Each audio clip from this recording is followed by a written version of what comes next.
Alright, so nagbabalik tayo sa ating violin tips and tricks. And for today's video, let's talk about lesson frequency and ano ba yung effect nito, and dapat ba maraming lessons para gumaling agad or what? Ano yung mga kailangan mong malaman about learning an instrument, no, in general, and how you could apply that to set your expectations then, no? Especially for people who wants to try out, let's say, learning the violin for example, pero wala silang idea kung gaano ba kadali, gaano kahirap, ano yung mga dapat na pinagdadaanan, or what you need to really understand in order for you to be effective, no, in what you are trying to learn. Yan. So, a lot of people think kasi na, mag-lesson ako, magka-crash course ako, let's say, 10 sessions in 1 month, ganyan. Tapos magaling na ako. Pero wala kang idea on how to really work on it, no? So, beginner na beginner ka. Of course, in reality, hindi naman ganun, no?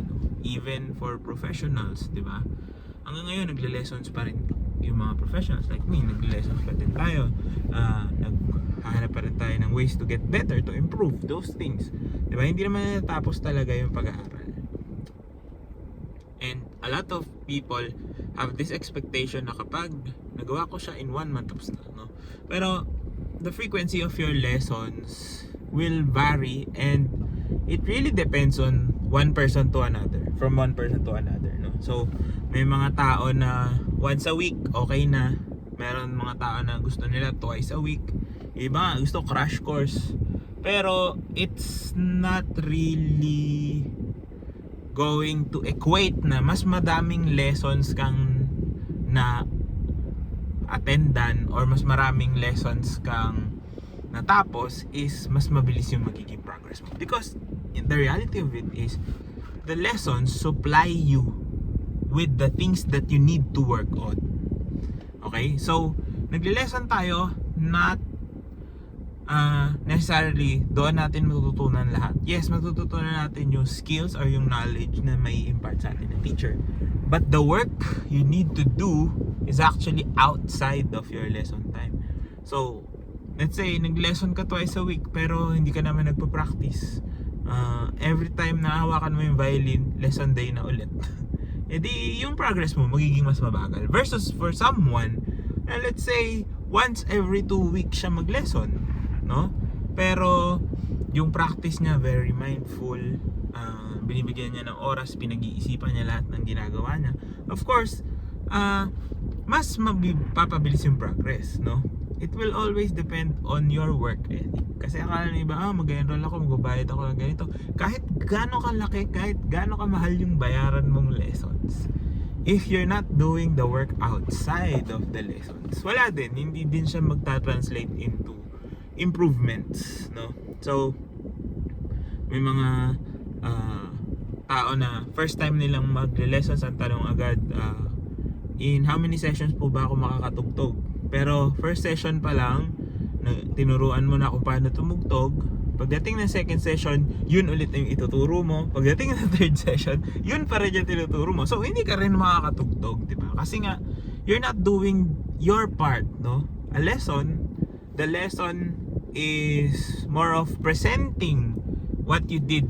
Let's say, kung once a week ka nagle-lesson, presenting the progress that you did or yung mga natutunan mo from the previous week, ipe-present mo ngayon sa teacher mo para i-correct ko ano yung mga problems, ano yung mga pwedeng i-improve, and then mag-a-advance kayo to other details. Ganun yung pag-lesson. Akala kasi nung iba, mag-lesson ako ngayon day 1 ganito. Yes, merong structure, of course merong structure, but the pace will always come from the student. Kasi hindi ka naman pwede bigyan lang ng pieces, hindi ka pwede bigyan ng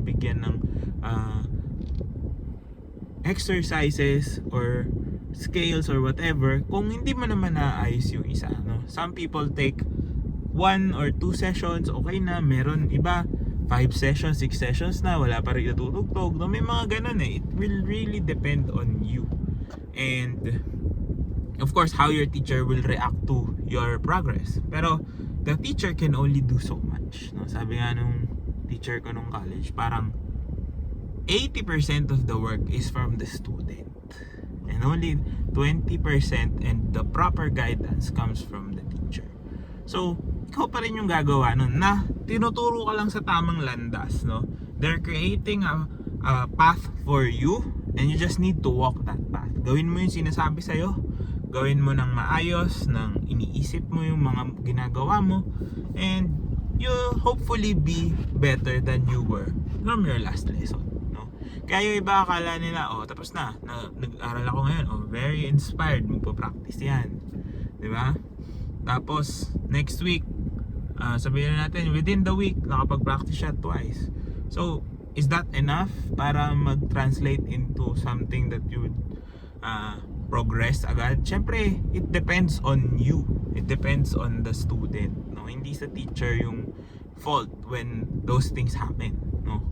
Kasi ang nangyayari, parang iniisip ng iba, lahat, basta magle-lesson ako, alam na ng teacher ko yung gagawin na. Of course, alam niya yung gagawin na. Pero ikaw, alam mo ba yung dapat mong gawin? So it's a relationship between a student and the teacher, giving you the knowledge, the teacher gives you the knowledge, the skills, the experience na para, kumbaga bibigyan ka niya ng shortcuts or ways in order for you to improve, na kasi pinagdaanan niya din naman yan, di ba? Naging beginner din yung mga mentors natin, no?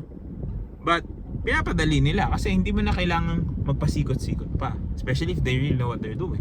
Andun na, ito, binigay na sa'yo yung kailangan mong gawin.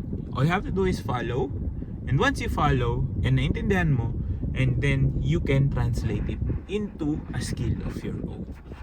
So dun yata yung nagiging problem on a lot of people, kasi nowadays parang gusto na iba instant, with the advent of technology. Of course, ang dami-daming pwedeng makita na parang yung iba self-study, akala nila ganun-ganun lang, and then once na natutunan na nila, frustration kicks in and all, diba? Kasi nga walang instant, hindi mo makukuha yung skills that you really need instantly, no?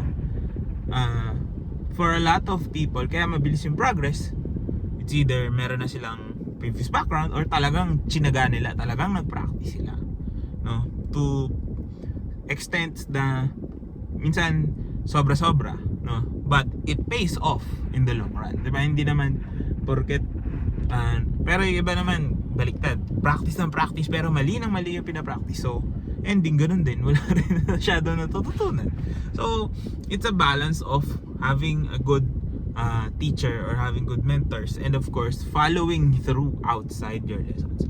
So when it comes to frequency, siguro once a week if you're just starting out, no, hobby mo lang. And then usually pag mga summer, especially for mga students, diba, usually ginagawa nila is 2 to 3 times a week, which is okay din, no?